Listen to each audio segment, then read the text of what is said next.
திருவருள் புரியும் குகன் வீடு. கந்தவேலாயுதானமோ கதிர்வேலாயுதானமோ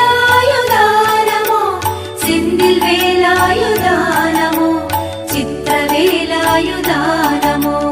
அவனடி பணிபவர் கருள் கூடும், அருமுகன் அருளால் பொருள் கூடும். குகனடி தொழுதால் குறை தீரும், திருமணம் விரைவில் கை கூடும். அரஹர சரவண பவகுஹனே, அமரர்கள் பரவிடும் குருபரனே, அறுபடை தனில் வளர் திருமகனே, மருதமலையில் அருள் புரிபவனே.